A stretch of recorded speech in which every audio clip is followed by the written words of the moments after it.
vamos a estar predicando en el Evangelio de Lucas, capítulo 14, versículos del 25 al 35. ¿Bien? Lucas 14, versículos del 25 al 35. Antes que nada, me gustaría pedir a los chicos, los niños, que tienen sus hojas, Ian ya está ahí, va por libre. Ya voy a escribir. Vamos a dibujad lo que vosotros creéis que vale más para Dios. ¿Qué es lo que creéis que Dios considera más valioso? Lo que tiene más precio para Él, por decirlo más fácil. Si pensamos en términos de lo que valen las cosas, ¿qué es lo que Dios considera más precioso? ¿Bien? Bueno, y luego ya lo comentamos. Bien, hermanos, pues ahora sí. Acompañadme, por favor, al Evangelio de Lucas, capítulo 14. Y vamos a los versículos del 25 al 35. Creo que todos conocemos este pasaje, y si ahora no lo recordáis de entrada, en cuanto empecemos a leerlo, veréis cómo inmediatamente os vienen a la memoria estas palabras del Señor Jesucristo. Antes que nada, decir que estamos en el Evangelio de Lucas, y Lucas está enfocado principalmente en la salvación de todas las personas. Podríamos decir en la salvación universal. Así lo vemos a lo largo de las páginas de este Evangelio. Cristo, según Lucas, está disponible para todos: judíos, gentiles, samaritanos, hombres, mujeres, niños recaudadores de impuestos, adúlteras, ladrones, etcétera, etcétera. El propósito final de Lucas es llamar a toda criatura a ir a Cristo, al Hijo del Hombre. De hecho, esta expresión, el Hijo del Hombre, donde más aparece en todos los evangelios, en los 4, es precisamente en este evangelio, el Evangelio de Lucas. Hay quien lo ha utilizado muchas veces como un título: el Evangelio del Hijo del Hombre. Así que con esto en mente, vamos ahora a leer estas palabras de Lucas 14, versículos del 25 al 35. Y dice así la palabra del Señor. Grandes multitudes iban con él, y volviéndose, les dijo: si alguno viene a mí y no aborrece a su padre y madre y mujer e hijos y hermanos y hermanas y aún también su propia vida, no puede ser mi discípulo.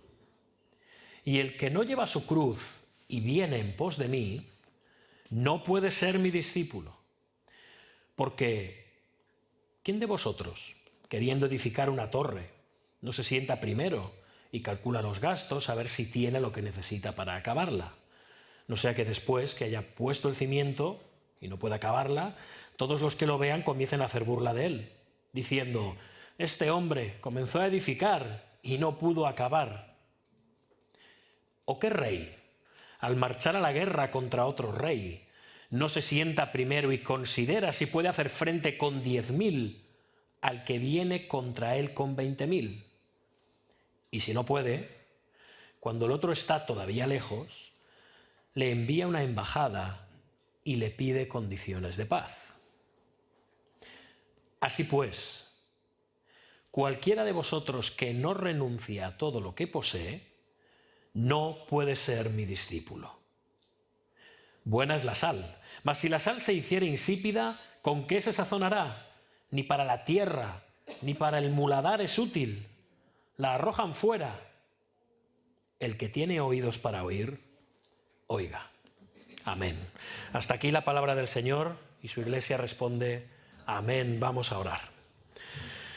Señor Dios nuestro, queremos en esta mañana, te suplicamos que tú agudices nuestros oídos espirituales, que podamos decir que estamos contados entre aquellos que tienen oídos para oírte. Señor, todos los aquí presentes afirmamos ser tus discípulos. Ayúdanos a comprender el significado del discipulado y el precio de seguir a tu Hijo Jesucristo. Y es por eso que te lo pedimos en su nombre. Amén. Amén. Bien. Pues según lo que vemos en este relato, que creo que es conocido por todos, y los ejemplos e ilustraciones del Señor también son conocidos por todos, parece ser que el ministerio del Señor, siempre pensamos en que, fijaos, el Señor vino a la tierra y pocos fueron los que le escucharon. Muchas veces planteamos el ministerio del Señor Jesucristo en términos carnales, en términos humanos, como un fracaso. Pero, por lo que vemos aquí, ¿qué dice el pasaje? Que grandes muchedumbres le están siguiendo. Esa es la expresión que está utilizando Lucas, versículo 25. Grandes multitudes. Yo no sé qué idea tenéis de una gran multitud, pero es mucha gente, mucha, multitudes. No un grupito, no. Grandes multitudes están siguiendo al Señor. Por lo tanto, aparentemente, desde una perspectiva humana, quizás así lo verían los mismos apóstoles y discípulos del Señor más próximos, el ministerio de Cristo está teniendo éxito. ¿Recordáis las multitudes a las que el Señor alimentó? No eran 200 ni 300, se trata de miles de personas, con todo lo que implicaba seguir a alguien que era como Jesús, que hoy estaba aquí y mañana estaba allá. Quedaba unos días en tal pueblo y luego se iba a otro lugar. Y casi siempre al aire libre y recorriendo grandes distancias. Y aún así, grandes multitudes le seguían. Así que humanamente uno puede pensar, bueno, el Señor está teniendo éxito desde la perspectiva y la medida del mundo de lo que es el éxito. Y pensando en nuestras iglesias, hoy por las circunstancias determinadas somos unos poquitos menos, pero hemos llegado a ser aquí al principio 16 personas, ¿no? Yasmín, creo que sí, ¿no? Hoy somos los que somos, normalmente estamos siendo un poco más, a veces hemos experimentado picos que suben y que bajan, pero desengañémonos, somos una iglesia pequeña, somos una iglesia pequeñita que el Señor está creciendo. Nos gusta que la iglesia rebose de personas. Yo creo que a toda iglesia, y cuando digo eso no me refiero a los líderes o los pastores, estoy pensando a todos los miembros de todas las iglesias, les gusta ver que su iglesia crece. Claro que sí. Pero también es cierto que los seres humanos nos dejamos impresionar por los números con mucha facilidad. Quizá pensemos que es un éxito tener los bancos o las sillas llenos en la iglesia cada domingo y que la gente es que ni cabe, y que está repleto el local y que muchos se tienen que quedar de pie, y eso es lo que ocurre cuando una iglesia crece habitualmente. Y es cuando la iglesia dice, aquí hay que hacer algo, ¿no? Y claro, da alegría, hermanos, da gozo. No debemos de pensar que ese es un pensamiento carnal en sí mismo. Pero hemos de ser cuidadosos. Porque sí, nosotros nos dejamos impresionar muy fácilmente por los números. Pero lo que importa no es tanto la impresión que nosotros tengamos acerca de la iglesia. Lo que importa es la opinión que tiene Dios acerca de nuestra iglesia. Y como siempre, y lo vamos a ver en este pasaje, lo hemos leído ya, el Señor Jesucristo tiene una visión muy diferente acerca de las cosas. Es más, el Señor Jesús tiene la verdadera visión acerca de las cosas.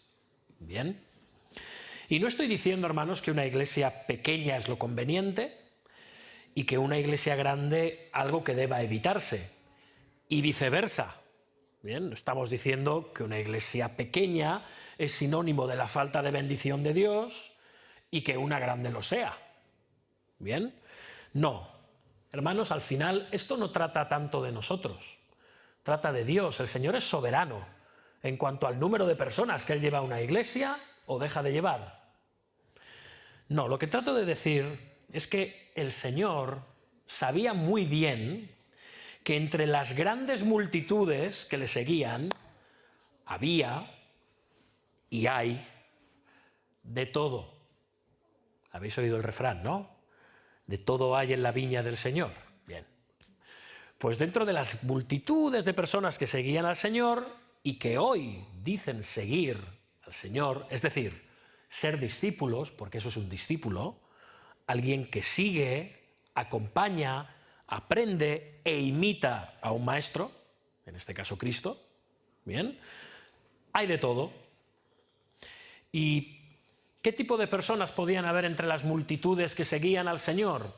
Sencillo, muchas estarían movidas por las emociones. Personas atraídas por el impacto que suponía Jesús, su persona, su enseñanza, su carisma, sus palabras, sus milagros. ¡Wow! ¡Qué hombre! Pero también habría otros que serían curiosos. Personas a las que les gustaba aprender, saber, conocer, entretenerse y discutir acerca de temas espirituales y filosóficos. Aquellos a los que les gustaba conocer y saber y debatir mucho, pero no hacer nada. Después, seguramente habría entre esas multitudes personas prácticas, o vamos a llamarlas de otra manera, prácticas o interesadas. Personas que veían a Jesús como un mago, ¿sí? ¿Se entiende? Como un mago, una especie de hechicero que hacía cosas prodigiosas, como aquel que se saca conejos de la chistera. El Señor sacaba comida para las multitudes, sanidad, palabras hermosas y además parecía ser el Mesías. Eso se intuía, eso se rumoreaba. ¿Será este el Mesías esperado? ¿Será este el futuro rey de Israel, el que nos va a librar del yugo de los romanos? Por tanto, otro refrán, perdonadme, quien al buen árbol se arrima, buena sombra le cobija. Bueno, vamos a seguir a este hombre porque algo bueno podemos sacar de esto al final. Y luego al final, en medio de este grupo de personas, los dejo para lo último, no porque sean los menos importantes, estaban los verdaderos creyentes. Y hermanos, eran personas que quizás en aquel momento determinado no entendían mucho, no sabían demasiado, pero eran personas que habían nacido de nuevo. Sabían lo suficiente, su desesperada condición pecaminosa delante de Dios y que solamente en Cristo había perdón, dichos de vida eterna y salvación, que Él era el camino, que Él era la verdad, que Él era la vida y que nada en el mundo tenía más valor que Él y que estar con Él. Recordando la frase aquella del compositor de himnos, entre ellos Sublime Gracia, John Newton: una cosa sé, que yo soy un gran pecador, pero Cristo es un gran Salvador. Esta era su breve teología, pero era suficiente. Así que a pesar de su debilidad, de su desconocimiento, de sus pecados, de sus caídas, de sus recaídas, de sus fracasos, de sus miserias, lo dejaban todo y seguían a Cristo. Así que, con diferentes variantes, ¿no? Este era el tipo de personas que iba siguiendo al Señor Jesucristo. Pero hermanos, igual ocurre hoy. Lo mismo ocurre hoy. Esta variedad de personas, nos guste reconocerlo o no, sigue en las iglesias. Y mucho más, os diría, en el día de hoy, o mucho más en los periodos de la historia de la iglesia en los que no se ha predicado el evangelio de la A a la Z. Si ya ocurre, o ocurrió, cuando el Señor Jesucristo estuvo en la tierra predicando el Evangelio del Reino, imaginaos cuando no se predica el Evangelio del Reino, o se predica aquellos aspectos del Evangelio del Reino que interesan. Al fin y al cabo, ¿qué se predica desde este púlpito? O desde cualquier púlpito, o hermanos, incluso nosotros, cuando hablamos a otras personas acerca del Evangelio, les damos testimonio, ¿les hablamos a las personas de la santidad de Dios y del pecado del hombre? ¿Les hablamos del arrepentimiento y de la fe para salvación? ¿Les hablamos de las glorias y bendiciones eternas de seguir a Cristo, pero también del alto precio que pagamos por seguir a Cristo? ¿O eso mejor lo dejamos porque no va a hacer nuestro mensaje agradable? Hermanos, de predicar un evangelio completo, es decir, el evangelio, punto, depende que en nuestras iglesias, en este caso en la IBE, en nuestra iglesia, abunde un tipo de personas más que otro. Esta es la realidad. Porque al fin y al cabo, solo hay dos tipos de personas. ¿Quiénes son? Los verdaderos discípulos y los falsos. Ya está. No en la iglesia, en este mundo. Por lo tanto, como hemos dicho, Jesús sabe de lo variopinto de la gente que le sigue y, como en otras ocasiones, se dispone a hacer algo al respecto. Y es algo muy inesperado, hermanos. Yo, la verdad, cuando uno ve el sermón, y no es la primera vez que he predicado este sermón, pero hay algo que no deja de maravillarme todas las veces que leo este texto. Vamos a leerlo otra vez, por favor, y me dais vuestra opinión. El versículo 25. Grandes multitudes iban con él y volviéndose les dijo, y empieza a decir todo esto, si alguno viene a mí y no aborrece a su padre, a su madre, mujer e hijos, hermanos, etc. O sea, ¿veis la escena? Porque en una pequeña frase esto es muy descriptivo. Grandes multitudes iban con él, le van siguiendo, y entonces el Señor, que se supone que iba adelante, se da la vuelta, ¿imagináis la escena? Y empieza a hablar, y no lo diría así en voz baja, porque había que oírle, y empieza a decir esto, como le suele decir, suelta esto. ¿Os imagináis cómo caerían estas palabras? Yo no dejo de pensar en ello, se quedaría la gente, como se suele decir, patidifusa, de pasta de boniato, en catalá, garrativada y estabornida. Y esto, todos contentos, gozosos, siguiendo al Señor. Y el Señor se vuelve, si alguno viene a mí. ¿Qué es esto? Algo inesperado totalmente, algo inusual. El Señor era inusual en muchos aspectos y esto no es una excepción. Grandes multitudes iban con él y volviéndose les dice, y además se lo dice a todos, no hace distinción, ¿habéis visto? No está siendo específico, no es un ¡ay de vosotros, escribas y fariseos, hipócritas! No, a todos les dice, si alguno viene a mí, literalmente en griego, si alguno me está siguiendo. Es decir, si alguno afirma que es mi discípulo y empieza a hablar. De nuevo, no hace distinción de nadie, pues lo que le interesa en esta ocasión no es tanto denunciar específicamente a un grupo o alabar a las personas por determinadas causas, sino confrontar a todos y cada uno de los que le siguen. Esto es un mensaje de confrontación, es un mensaje que lleva al autoexamen, a que se reafirmen en lo que creen y son, o que se denuncien a sí mismas, o que actúen. ¿Cómo? Bueno, perseverando, por un lado, arrepintiéndose, por el otro, y abandonándole, si fuera el caso. Y sabemos que en varias ocasiones la gente, esas multitudes, se apartaron del Señor por mensajes duros y confrontadores. Y por eso, fijaos, con énfasis, lo hace en 3 ocasiones en todo este pasaje, repite las mismas palabras. Si en ti no ocurren las cosas que vamos a ver o que voy a decir, no puedes ser mi discípulo, no puedes ser mi discípulo, no puedes ser mi discípulo. De alguna forma es como si esto fuera un sello de homologación, ¿sí?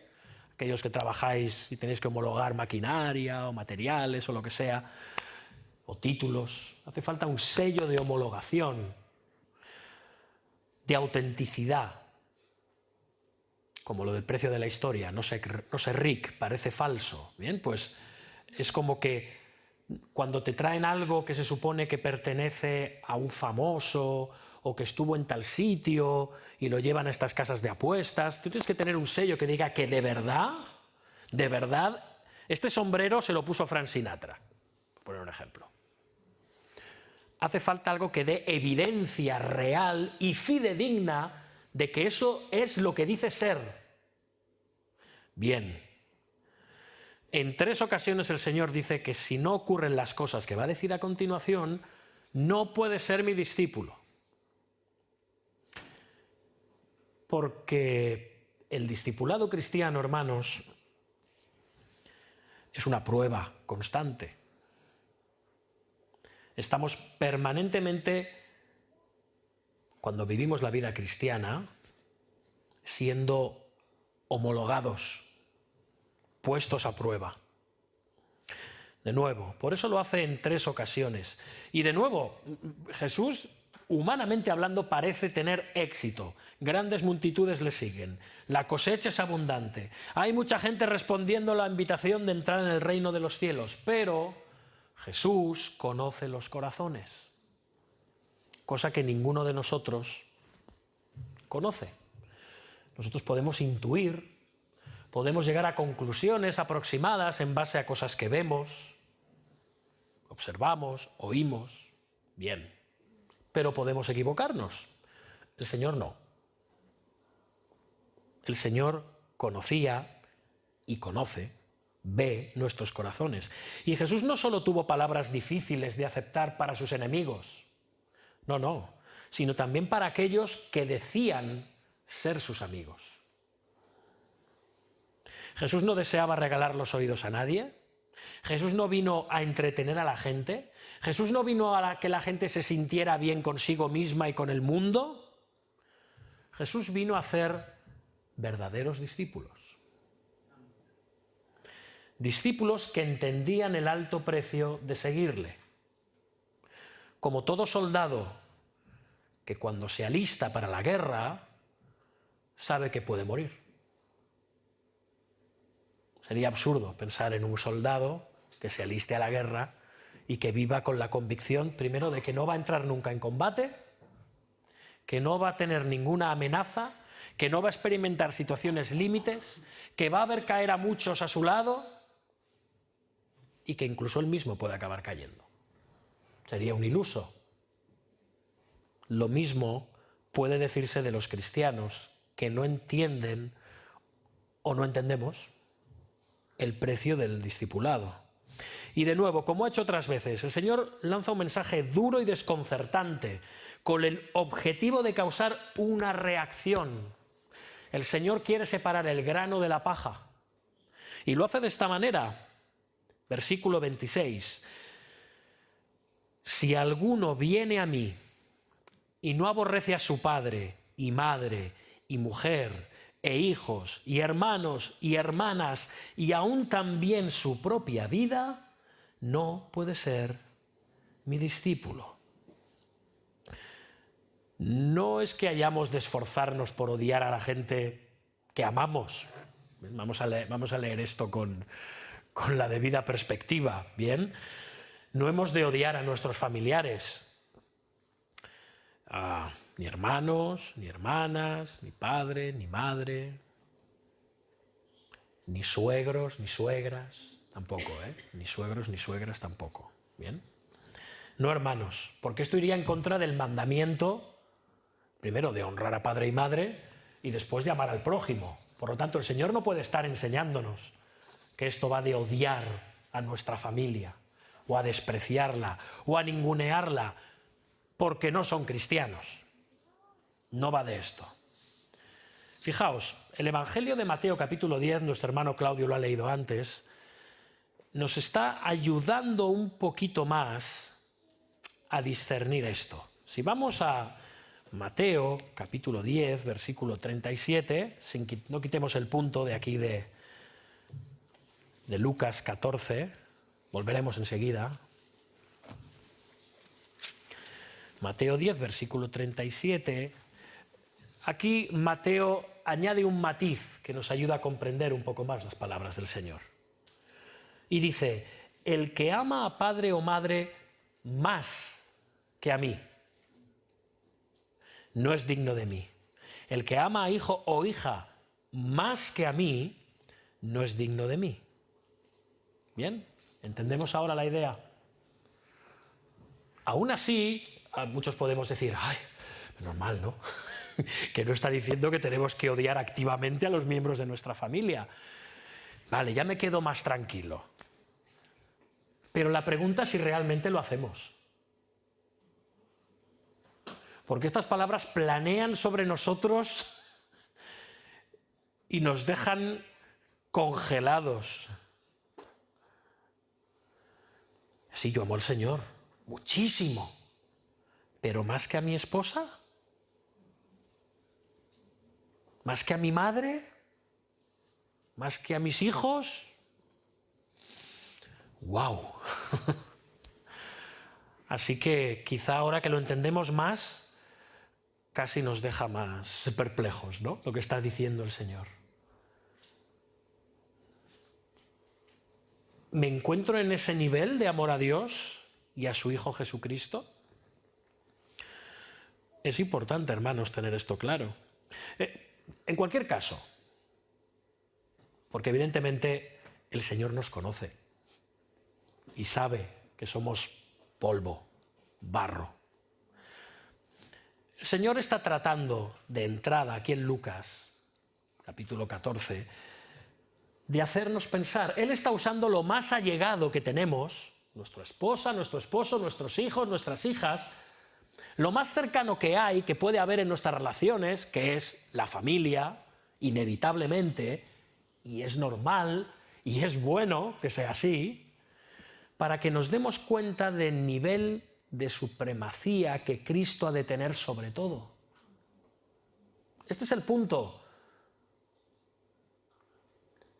El nivel de supremacía de Cristo sobre todo y sobre todos. Nada ni nadie debe anteponerse a Cristo. Si alguien no es capaz de resistir burlas, chantajes de todo tipo, chantajes violentos o los famosos y más efectivos chantajes emocionales, las presiones, los maltratos y las amenazas de la familia o incluso amigos por causa de seguir a Cristo, no puede ser discípulo de Cristo. De igual modo, si no seguimos a Cristo por miedo a desagradar o herir a los seres que amamos, tampoco podemos seguir a Cristo. ¿Veis? Por un lado puede estar las amenazas activas, las burlas, el chantaje emocional, todo lo que puedan verter sobre nosotros los demás, especialmente aquellos que amamos. Pero por otro lado está el que nosotros no queramos molestarles. No quiero molestarle, es que no quiero ofenderle, es que él tiene unas convicciones muy profundas, es que él no lo va a entender. Mejor me callo y no le digo nada. Que diga lo que tenga que decir. ¿Veis? Son dos extremos de lo mismo. Al final estamos cayendo en el mismo punto. No estamos actuando como un verdadero discípulo. Dice Jesús que no podemos ser sus discípulos. Así que, hermanos, o sucumbimos ante los hombres o sucumbimos ante Cristo. No hay término medio. Y aquí nadie está hablando de ser inconveniente, impertinente y machacón con todos aquellos que no son cristianos y son miembros de nuestra familia. Esto creo que lo tenemos claro. Hay tiempos y momentos en los que conviene hablar, en otros en los que no. A veces hay que ser prudente, a veces hay que buscar el momento apropiado. A veces simplemente no nos dejarán decir nada y nosotros no vamos a estar hablando por encima. Sí, porque... como el aceite encima del agua, ¿no? Bueno, bien. De acuerdo. Nosotros no podemos forzar ni meter con calzador aún con el coste de acabar perjudicando la relación y dañándola innecesariamente con el Evangelio. Porque entonces, primeramente estaremos resultando molestos e impertinentes. Estaremos pensando que por querer meter el Evangelio a toda costa va a tener más éxito. Bien, estamos poniendo la fuerza del poder del Evangelio en nuestra insistencia machacona y pesada. No, hermanos, no va de eso. Y por otro lado, si ellos no quieren escuchar, que no escuchen, pero no podrán escaparse de nuestras oraciones, ¿verdad? Podemos seguir orando por ellos, con paciencia, con perseverancia y con amor.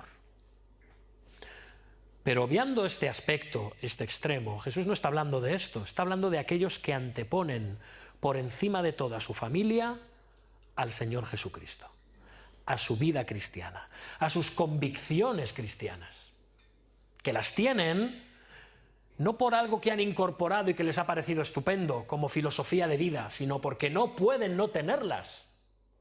Forman aquello que somos interiormente y que Dios, por medio de su Espíritu, está formando en nosotros. Por lo tanto, de nuevo, el Jesús es claro. Si no hacemos esto, si no tenemos claro que no podemos anteponer nada cuando llega ese momento a Cristo, no podemos ser discípulos de Cristo. Cualquiera que diga profesar fe en Cristo Jesús va a tener inconvenientes de mayor o menor magnitud, tarde o temprano, pues va a tener que empezar a vivir en obediencia a Cristo. Y como decíamos en la escuela dominical, decía nuestro hermano Claudio, no porque esto es lo que tengo que hacer y esto es lo que me toca, sino porque es que no puedo evitar hacer esto. Esto es lo que soy. El Señor está formándose en mí. Por lo tanto, vivo en obediencia a mi Señor. Por eso le llamamos Señor. Él es el Señor. Y nosotros somos sus discípulos, sus súbditos, sus siervos, sus ciudadanos. Nos sometemos a la autoridad y al señorío de Cristo. Y lo hacemos gozosamente, no como alguien que tiene que cumplir una serie de cosas. Así que, hermanos, me gustaría preguntaros, ¿podemos vivir nuestro cristianismo en secreto? Más en un contexto como el nuestro. La clandestinidad ha sido a veces la única opción para que la Iglesia pudiese sobrevivir en contextos muy difíciles.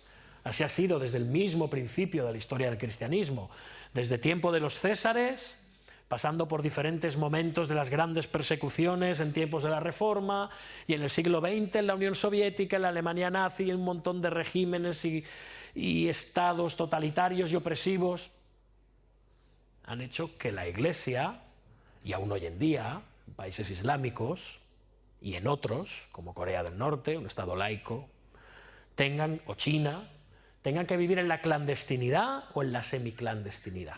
¿Bien? De nuevo, esto es otra cosa, diferente a lo que el Señor está aquí planteando. Yo te pregunto hoy, cristiano, que estás aquí sentado esta mañana, ¿podemos vivir nuestro cristianismo en secreto? No si debemos, que creo que la respuesta es obvia. ¿Podemos? ¿Puedes? ¿Puedes no evangelizar? ¿Puedes no congregarte de forma frívola? ¿Ni orar? ¿Ni leer las Escrituras? ¿Por miedo a ofender o entristecer a nuestra familia? ¿Por miedo a las consecuencias? Yo te pregunto entonces si realmente eres cristiano. Cristo se enfrentó a su familia. Cristo se enfrentó a sus vecinos, se enfrentó a sus paisanos e incluso a sus amigos y discípulos. Se enfrentó a las más altas autoridades de aquel tiempo. Se enfrentó al mundo. Incluso se negó a sí mismo. Se enfrentó a su propia comodidad. ¿Y tú? ¿Por qué estás hoy aquí? ¿Vas a la iglesia por temor? ¿O por amor y respeto a tu familia creyente? ¿Por eso estás hoy aquí? ¿Para no herirles? ¿Por amor a amigos de toda la vida que están aquí congregados? ¿Para que papá y mamá estén contentos, por ejemplo? ¿Por temor a perder a las amistades? ¿O vas por Cristo? Esposas, esposos, jóvenes, niños, esto vale para todos. Si no estás hoy aquí por Cristo, principalmente por Cristo, estás amando a los hombres antes que a Él. ¿Vamos a la iglesia por Cristo o solo acompañamos a los que vienen por Cristo? Y sigue el Señor, metiendo el dedo en la llaga. Fijaos, versículo, estamos en el 26 todavía. Y aún también su propia vida. ¿Veis? Y aún también su propia vida. Esto, en realidad, hermanos, es lo más difícil. En el fondo, este es el quid de la cuestión. Es la clave. Sucumbimos a las presiones de cualquier tipo, no tanto por amor a los demás, sino por amor a nosotros mismos. ¿Suena raro? Hermanos, si hay algo que nos gusta a los seres humanos, es salvar el cuello. No queremos problemas. No nos queremos complicar la vida. No queremos enemistarnos con los demás. Hay de aquel, y más si es cristiano, que le encanta enemistarse con los demás y generar tensiones, ¿no? Hay gente así, ya lo sé, pero no deberíamos esperarlo de un hijo de Dios. Pero, de nuevo, es que no nos gusta en general, ni siquiera en general. Al ser humano lo que le gusta es la tranquilidad, la comodidad, la contemporización, vamos. A todos nos encanta contemporizar para evitar tener el mayor número de problemas. Por lo tanto, muchas veces vestimos de oposición y persecución, y es que no me van a escuchar, y es que me van a mirar mal, y es que no lo van a entender, y es que se van a enfadar. Todo esto lo usamos como excusas para no tener problemas, porque no nos gusta tener problemas. Y es bueno. Hay ocasiones en las que hay que contemporizar y, como se suele decir, tener mano izquierda. No podemos en todas las situaciones entrar como un elefante en una cacharrería. Es que yo soy muy honesto y las cosas hay que decirlas. Sí, chicos, sí, pues relájate un poco. No siempre. No siempre. Hay veces que sí. Hay que ser claro y ya está. Pero no siempre. Pero hermanos, tenemos una tendencia natural a huir del conflicto. Nos encanta la comodidad. Y esa comodidad choca frontalmente con el discipulado cristiano. Nosotros también hemos de amarnos menos. El que no ama menos a padre y madre, el que no ama menos a hijo o hija, el que no se ama menos a uno mismo. ¿Bien? Hemos de odiar aún nuestra propia vida, amarla menos. Hemos de poder decir, primero va Cristo y luego lo demás. Yo soy secundario en esta ecuación. La negación del yo, al final, hermanos, es lo que más nos cuesta. Pero al fin y al cabo, de nuevo, eso es lo que hizo Jesús. Se amó menos por nosotros. Se entregó en la cruz del Calvario hasta la muerte por nosotros. Se hizo el último para que nosotros fuéramos los primeros. El justo se entregó y se negó a sí mismo por nosotros, los injustos. Por eso dice Jesús ahora en el versículo 27, y el que no lleva su cruz, atención que dice, no dice la cruz, dice su cruz, y viene en pos de mí, no puede ser mi discípulo.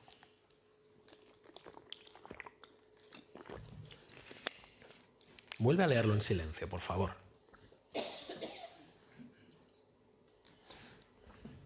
Hermanos, este es el corazón del pasaje. Este es el corazón del pasaje que estamos considerando hoy. La cruz, tu cruz. Dice tu cruz, ¿veis? El que no toma su cruz, o sea, tu cruz, mi cruz. ¿Y sabéis qué pasa? Que leer esto a veces a nosotros en el siglo XXI, en el año 2022, nos cuesta acabar de asumirlo. ¿Por qué? Hermanos, nosotros leemos en base a un marco de circunstancias actual. Nosotros vemos la cruz y leemos la palabra cruz y automáticamente enganchamos o relacionamos la palabra cruz en base a 2000 años de historia del cristianismo. Y nos viene una visión artística, espiritual, permitidme la expresión, religiosa, simbólica de la cruz. No lo podemos evitar. 2000 años de historia pesan. ¿Bien? Ahora bien, estas palabras en el contexto en el que Jesús las está diciendo caerían como una bomba. Casi peor que el principio del sermón del Señor. Si alguno no odia, casi peor. Muchos se dirían entre los que escuchaban a Jesús, ¿mi cruz? ¿Mi cruz? ¿Qué he hecho yo para coger una cruz? Si yo no soy un criminal, ¿qué he hecho yo? ¿No soy un delincuente? ¿Acaso es que tengo que ser crucificado? Coger el instrumento de tortura más horrible y repugnante que había en su tiempo y que más temían aquellos que seguían y escuchaban a Jesús, todos de ellos judíos, porque era el medio favorito que tenían las autoridades romanas de infligir terror y miedo en el pueblo. Allí crucificaban a la gente como el que se va a hacer un día un picnic al campo, ¿eh? Ante cualquier duda de sedición o de conflicto o de problemas, leed a Flavio Josefo y a los historiadores y veréis con qué alegría se dedicaban a crucificar a la gente, los romanos, simplemente porque había un rumor suficiente. Crucificarme a unos 200 o 300. Se acabó el problema. Eso era la cruz. Podemos ponernos ahora por un momento en la mente de aquellos hombres y mujeres que escucharon el que no toma su cruz. ¿Qué está diciendo el Señor? ¿Qué está diciendo Jesús? Es más, ¿qué es esto de ir en pos de Él? Bueno, Cristo en este pasaje, más en el Evangelio de Lucas, ya ha firmado su rostro para ir a Jerusalén.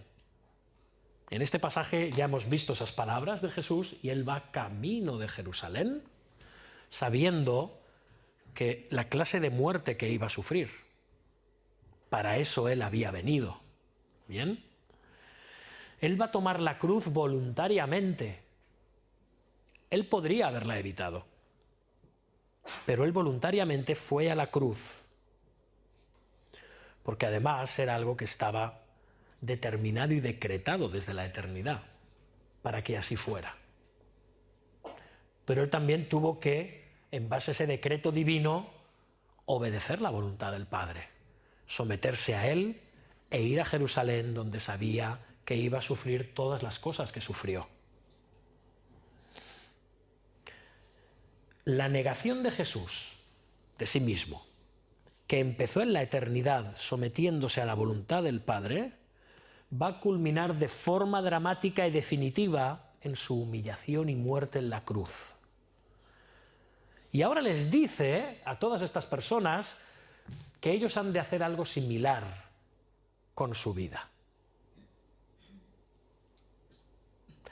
Los cristianos hemos sido escogidos desde antes de la fundación del mundo y predestinados para ser llamados, para ser hechos a semejanza de la imagen del Hijo de Dios para sufrir también la cruz, a semejanza de Él. Y hacerlo, si el Señor lo demanda, hasta las últimas consecuencias.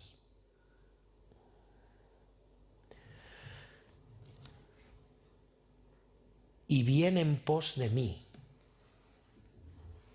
dice el Señor. Y viene en pos de mí. Le dijeron una vez a un profesor ya retirado: fulano de tal fue discípulo suyo, ¿verdad? Y a lo que el profesor replicó: bueno, puede que fulano asistiera a mis clases, pero nunca fue discípulo mío. Hermanos, la palabra discípulo, como hemos dicho antes, significa aprendiz, alumno, alguien que imita a su maestro. Y un alumno, un aprendiz, aprende y aplica lo aprendido. Nosotros llevamos nuestra cruz en imitación, más aún, en identificación con Cristo Jesús, con nuestro Maestro. Él está diciéndonos: tal como yo voy a coger voluntariamente la cruz por vosotros, así también tenéis que sufrir por mí si fuera necesario, y lo será, sin importar las consecuencias. Sí, ya sé que son palabras duras las del Señor. Nos imaginamos en aquel entonces cómo debieron de sonar, pero cómo nos suenan a nosotros hoy en día, con las vidas cómodas, plácidas, amables que llevamos, del primero al último. Y de nuevo, esto no es un canto al ascetismo, ni al monasticismo, ni a infligirnos penitencias como hacen en el catolicismo romano, dándose latigazos y poniéndose cilicios. No, nadie está hablando de eso. Pero cuando llega el momento de demostrar que somos portadores de la cruz, ¿se evidencia? Es una buena pregunta que deberíamos de hacernos. Los creyentes vamos a tener que renunciar a muchas cosas, hermanos. Cada día. Cada día tenemos que luchar con nuestro propio corazón idólatra, con nuestro pecado, con un mundo que nos seduce, con las tentaciones y trampas de Satanás. Y un verdadero discípulo que esté escuchando esto ahora, o sea, todos vosotros, no debería de torcer el gesto, porque creo que todos sabemos de lo que estamos hablando, ¿verdad? Todos nos hemos visto ahí. Llevemos más o menos en el cristianismo. Esto no va de tiempo, sino de la realidad de ser quienes somos. En mayor o menor medida, todos hemos experimentado esta lucha contra el pecado, el mundo y Satanás. Es más, sería inquietante saber que nadie que afirma ser cristiano ha tenido conflicto nunca. Yo me preocuparía. ¿Ven los demás la cruz en tu vida? No porque la lleves colgando. ¿Ven los demás la cruz en tu vida? En la familia, en el trabajo, en la escuela, en el instituto, en el vecindario, en la iglesia. La cruz, hermanos, al final, la tenemos aquí, va cambiando de color, la pobre, veremos cómo termina. Bien. La cruz, no esta cruz, la cruz, está aquí para recordarnos algo. No solo la obra salvadora de nuestro Señor, no solo que está vacía, como la tumba lo está, y que, como recuerdo que el Señor resucitó y está en los cielos. La cruz nos recuerda la renuncia, el sacrificio, la entrega, pero también el servicio. ¿Recordáis? El Hijo del Hombre no vino para servir, no para ser servido, sino para servir, perdonad, y para dar su vida en rescate por muchos. Él lo hizo. Ahora yo te pregunto, ¿te entregas, soportas y ayudas a tus hermanos? ¿Proclamas el Evangelio a toda criatura sin importar quién sea, cuando te es posible hacerlo? Eso implica tomar la cruz también. Habrá costumbres, habrá placeres a los que vas a tener que decir inevitablemente que no. Ideologías a las que tendrás que decir que no. Filosofías a las que tendrás que decir que no. Ofertas laborales o de ocio a las que inevitablemente vas a tener que decir que no. Compañías y relaciones a las que inevitablemente, a veces dolorosa y tristemente, vas a tener que decir que no. Y la lista continúa. No quiero ser simplista, porque la lista continúa. La cruz, en muchas ocasiones, es renuncia. Pero de nuevo, también es servicio por los demás. Aun por aquellos que nos insultan, que nos persiguen y que nos calumnian. A veces lo haremos orando por ellos, a veces lo haremos sirviéndoles y ministrándoles y ayudándoles, y así amontonando brasas sobre su cabeza, como dice Pablo a los romanos. Pero esa es la cruz, renuncia y servicio. Eso es el Evangelio. Nos habla de la renuncia y el servicio de Cristo que le llevó a la gloria. Igual que a nosotros. Así que no podemos proclamar y vivir una salvación barata, de la que hemos hablado muchas veces. Porque la salvación no es barata. ¿Sabéis que la salvación tiene precio? Pero no como las indulgencias de los católicos o las bulas, o esto que si pagas fulanito sale del purgatorio y va al cielo. No, no, no. La salvación tiene un precio. La salvación costó la sangre preciosa de Cristo. Y por eso has de estar dispuesto a que te cueste la tuya.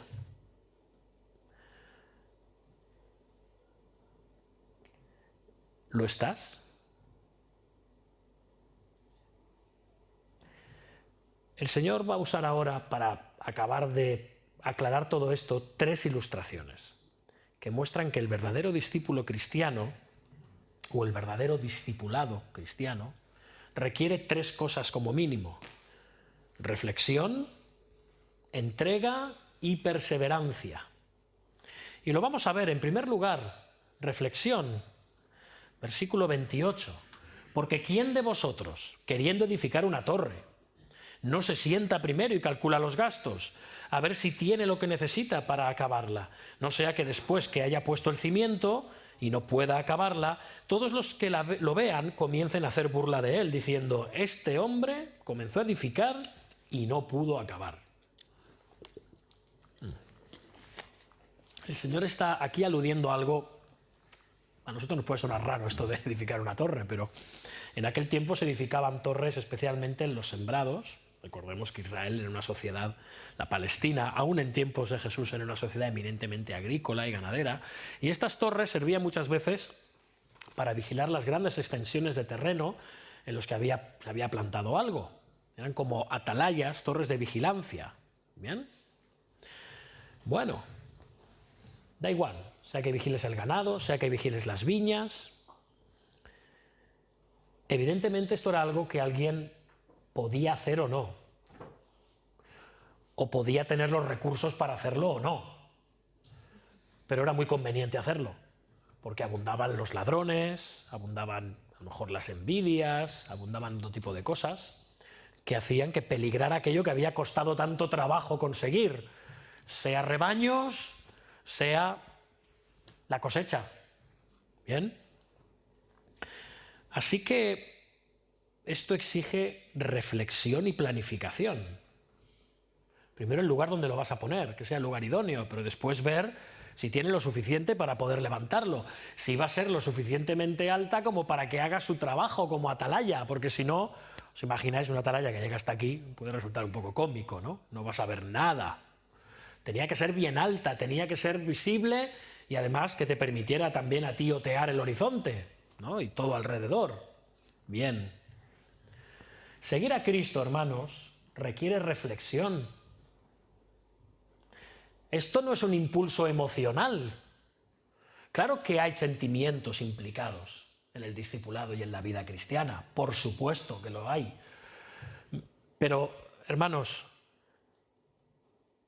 hemos de prever y ser conscientes de los pros y de los contras de lo que implica ser un seguidor de Jesús. Que no tengas problemas ahora como seguidor de Jesús no quiere decir que no los vayas a tener. Es más, ¿qué testimonio darías a los miembros de tu familia, a tus conocidos en general, que son hostiles al cristianismo o se burlan de él, si ven que flaqueas y abandonas a la primera de cambio? ¿Os acordáis de la frase de Groucho Marx, no? Estos son mis principios y si no le gusta tengo otros. ¿Funcionamos así como cristianos? ¿Nos confundimos y camuflamos en el ambiente? ¿Contemporizamos permanentemente? ¡Qué mediocridad! ¡Qué mediocridad! El Señor dice, no puedes ser mi discípulo. Y además, hermanos, hermanas, qué mal testimonio estamos dando a esas personas.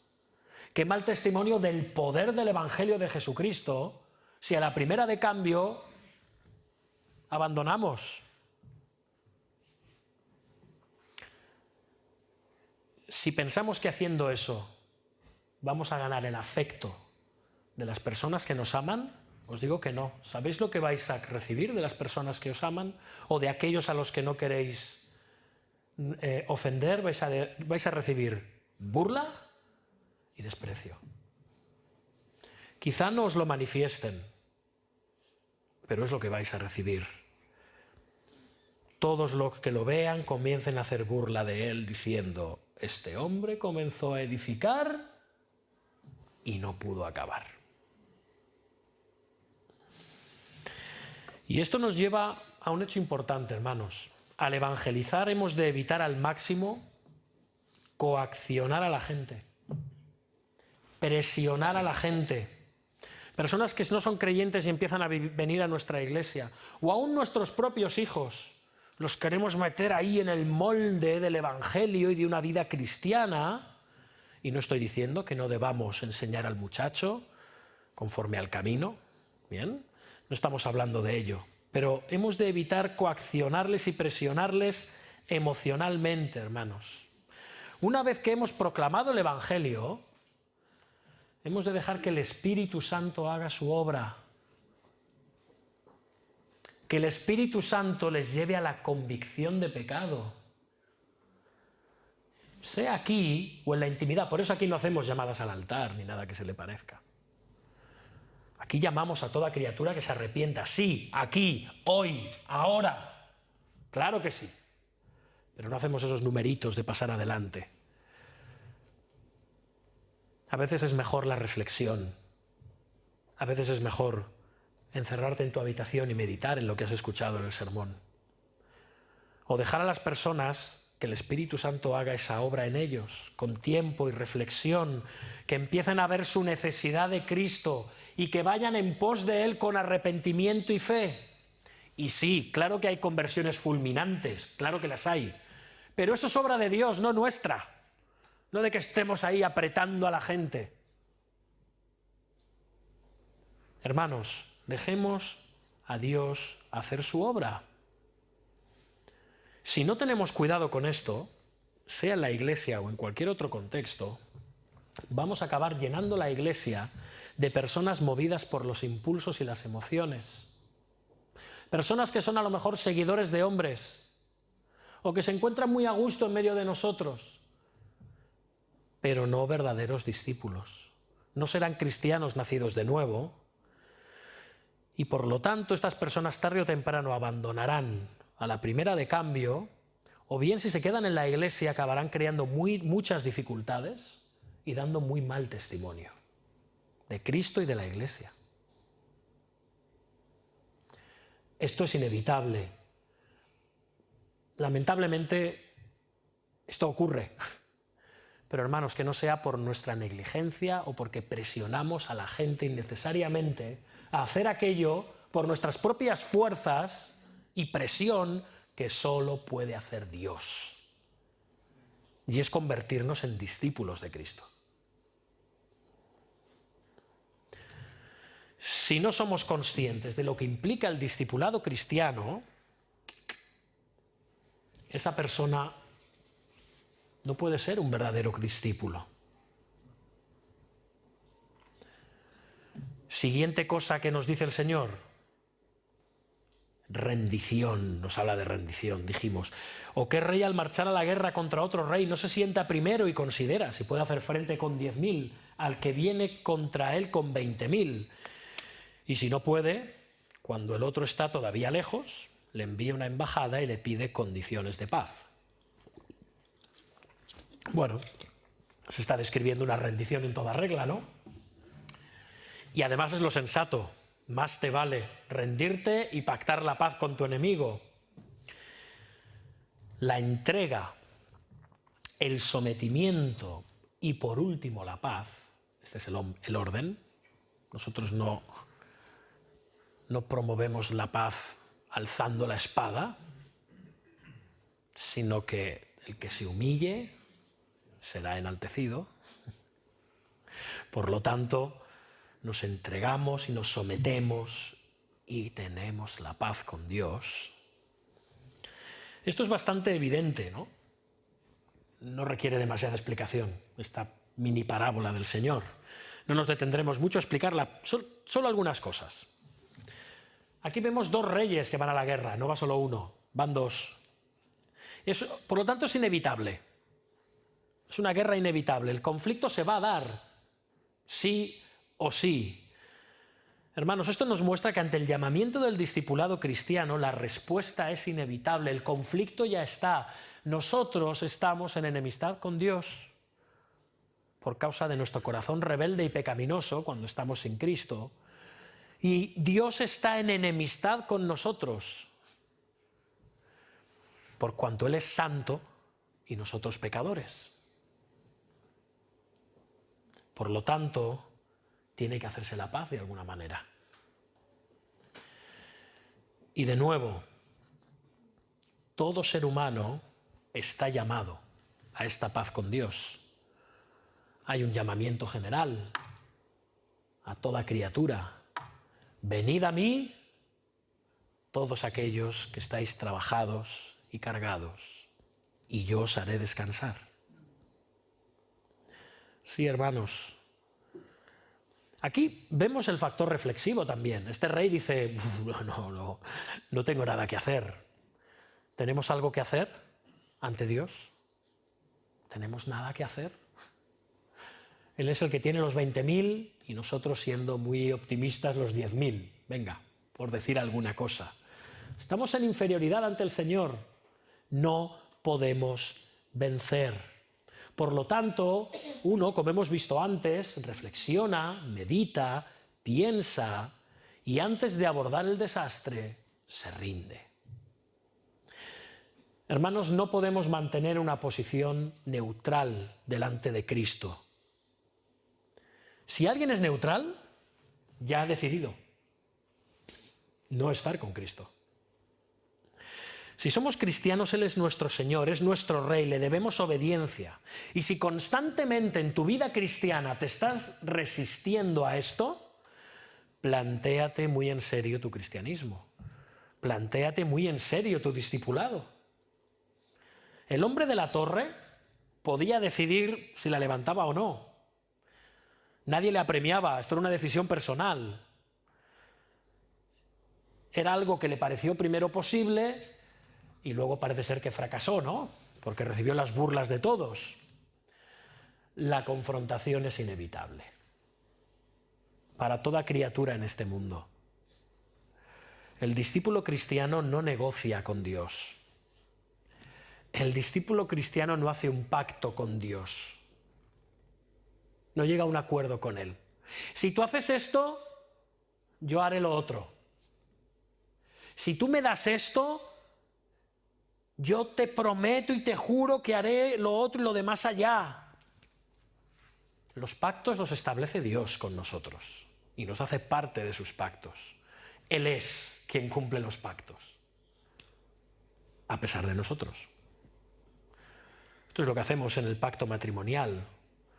Voy a cumplir mi voto matrimonial contigo a pesar de ti. Y viceversa. Así que, de nuevo, la confrontación es inevitable y el cristiano, el discípulo de Cristo, se rinde y por tanto obedece y por lo tanto no alcanza una paz inicial en su salvación, sino también en el resto de su vida, porque no vive en un permanente forcejeo con Dios, no vive en un permanente forcejeo con lo que sabe que es verdadero y bueno y justo y correcto. Tiene paz. Porque sabe que Dios no le va a demandar nada injusto. Dios no es inflexible y despiadado. Dios es santo, Dios es sabio.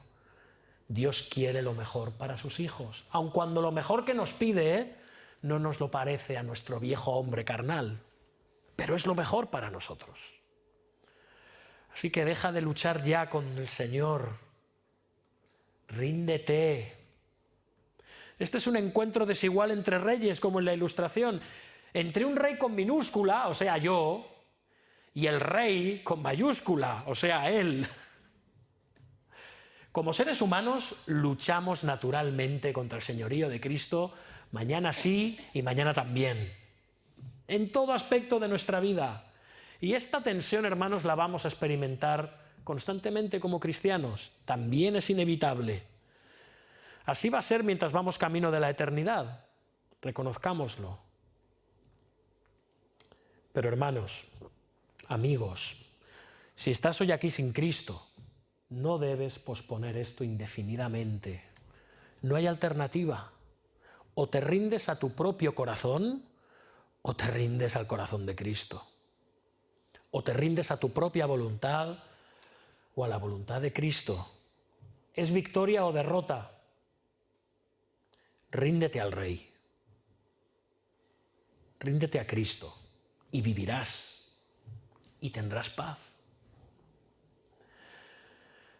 Y termina el Señor diciendo, así pues, versículo 33, cualquiera de vosotros que no renuncie a todo lo que posee, no puede ser mi discípulo. Hermanos, esto es un sello perfecto a todas estas ilustraciones. Estamos llamados a dejarlo todo. Tenemos nuestras seguridades, tenemos nuestros placeres, nuestras metas, nuestra familia, nuestros amigos, y entonces Cristo, por medio del mensaje del Evangelio, sale a nuestro encuentro y nos damos cuenta de quién es Él, de su majestad, de su santidad.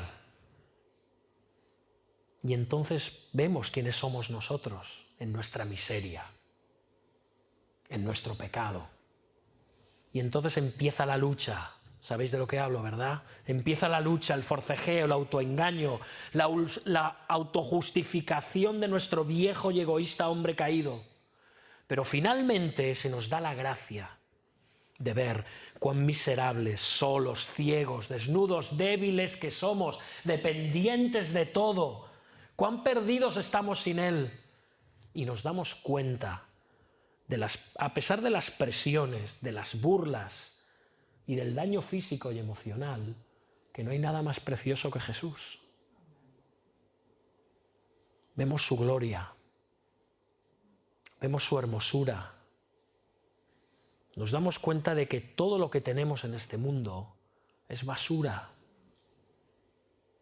Basura perecedera y transitoria comparado con Él. Y entonces lo comprendemos.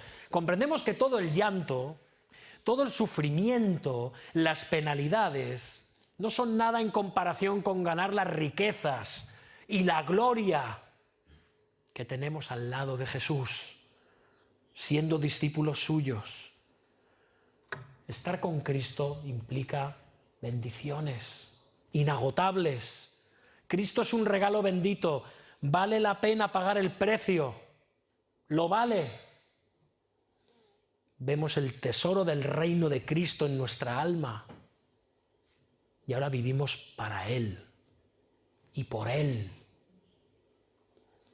Nos rendimos, nos entregamos, lo abandonamos todo por Él. Lo soportamos todo por Él. Cristo es nuestro todo Y por eso Él nos lo exige todo y deseamos dárselo todo. Porque si no renunciamos a todo, no podemos ser sus discípulos. Y de lo último de lo que nos habla aquí, el Señor es de la perseverancia. Vimos reflexión, vimos rendición y ahora perseverancia. Versículo 34, buena es la sal, mas si la sal se hiciera insípida, ¿con qué se sazonará? Ni para la tierra, ni para el muladar, esto es para el montón de basura. Es útil, la arrojan fuera. El que no tiene oídos para oír, oiga. Jesús usa muy a menudo la ilustración de la sal, pues la sal es un símbolo en la Biblia de permanencia, de preservar algo.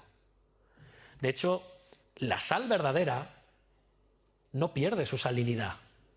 Puede sonar raro, la sal pierde su salinidad, la sal no pierde su salinidad. La sal siempre es sal. La sal que pierde su salinidad nunca fue sal. Había en Palestina un tipo de sal en el Mar Muerto que se usaba para echarla en el pavimento, por ejemplo en el atrio del templo, y evitaba que la gente resbalara. Esta sal era así porque tenía grandes cantidades de arena, de tierra, de polvo, de impurezas. Esta es la sal que estaba en la superficie de la veta de sal, a la que le daba el aire, le daba el polvo, le daba el sol, le daba el agua. Esto se mezclaba con la sal. En realidad esto lo que era un sucedáneo de sal. La sal verdadera, la sal pura y salina, era la que estaba más al fondo, pegada a la roca. Yo te pregunto si eres un sucedáneo o eres un auténtico cristiano. ¿Tu cristianismo está mezclado con todo lo demás? ¿O es, como decía C.S. Lewis, mero cristianismo, puro cristianismo, auténtico cristianismo? El verdadero discípulo, el que ha sido regenerado, jamás va a perder su salinidad. El verdadero creyente será preservado y perseverará hasta el fin, pues está unido a la roca, que es Cristo.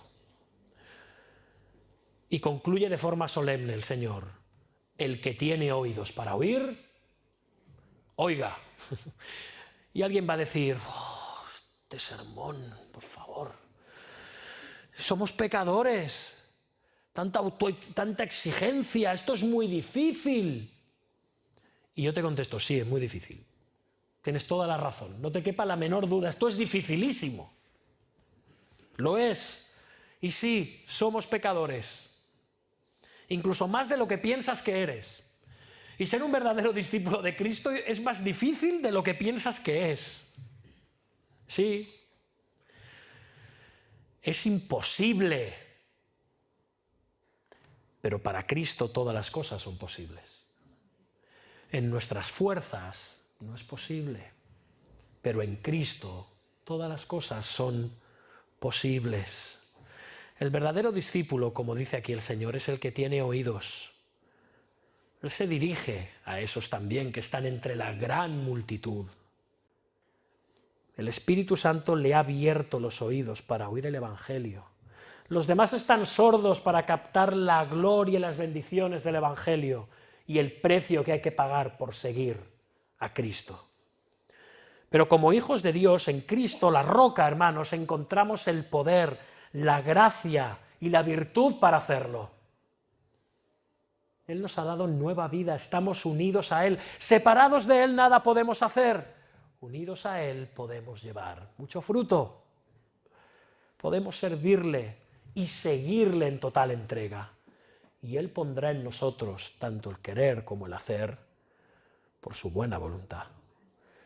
Cristo no nos pide dejar todas las cosas de este mundo que son útiles, que son buenas, que son dignas, que son placenteras, son dones de Dios. Tampoco nos pide que busquemos situaciones dolorosas innecesariamente, ese horrible masoquismo cristiano que se ve en algunos lugares y que tanto les gusta a algunos. lo que nos está diciendo aquí es que, debido a que Él está primero que nada en nuestro corazón, deberíamos de estar dispuestos a dejarlo todo si fuera necesario por Él. Esa es la clave del discipulado cristiano. Jesús dejó muy claro el precio del discipulado cristiano. ¿Sabéis cuál es el precio del discipulado cristiano? Todo. Todo. No hay resquicio de nuestra vida que escape del precio de ser un discípulo de Cristo. Lucas no menciona el efecto que tuvieron estas palabras en las muchedumbres. Juan sí lo hace cuando dice aquello el Señor de que a menos que se coma mi carne y se beba mi sangre y se van un montón, ¿recordáis? Aquí no nos dice nada Lucas, lo deja ahí al aire. Pero hermanos, una cosa sí que sabemos, que la palabra de Dios no vuelve a él vacía. Todo lo dicho por Jesús, la palabra encarnada, tuvo y tiene y seguirá teniendo efecto. Y a buen seguro la tuvo aquel día camino de Jerusalén, camino de la cruz. En los emocionales, disuadiéndoles o llevándoles al arrepentimiento. En los curiosos y prácticos, haciéndoles correr despavoridos. En los creyentes, afirmándoles más en su entrega y devoción total a Cristo. En los que dudaban, al arrepentimiento de pecados y fe en Jesús. La pregunta es, 2000 años después, ¿qué efecto ha tenido la palabra de hoy en ti? Seas cristiano o no lo seas. Quiera Dios que ésta te lleve a coger tu cruz y te lleve a seguir al Señor ahora y por siempre. El que tiene oídos para oír, que oiga. Amén. Vamos a orar, hermanos. Señor, venimos ante ti, sabiendo cuán necesitados estamos de tu gracia, de tu poder y de tu misericordia, pues somos débiles hombres y mujeres, que no estamos a la altura de aquello que tú nos pides como seres humanos, pero tú has hecho una obra sobrenatural en nosotros por medio del Espíritu Santo. Ayúdanos a vivir, Señor, ahora a la altura del llamamiento que nos haces, a la altura del discipulado, en todo aspecto de nuestra vida, en la iglesia, en el local de la iglesia, en la comunión con nuestros hermanos y fuera de esos lugares también, Señor. Somos tus discípulos en todo momento. Ayúdanos a crecer en seguimiento de ti, en imitación a ti, en identificación contigo, para gloria tuya y no nuestra, solo por y para tu gloria, Señor. Y a todos aquellos que están hoy aquí sin Cristo, o que tú ya has decidido llamarlos en el día de hoy por medio de este sermón, obra con poder, Señor, que cojan su cruz, que se arrepientan de sus pecados, que crean en Jesús y te sigan de continuo, porque te lo pedimos en el nombre de Jesús. Amén.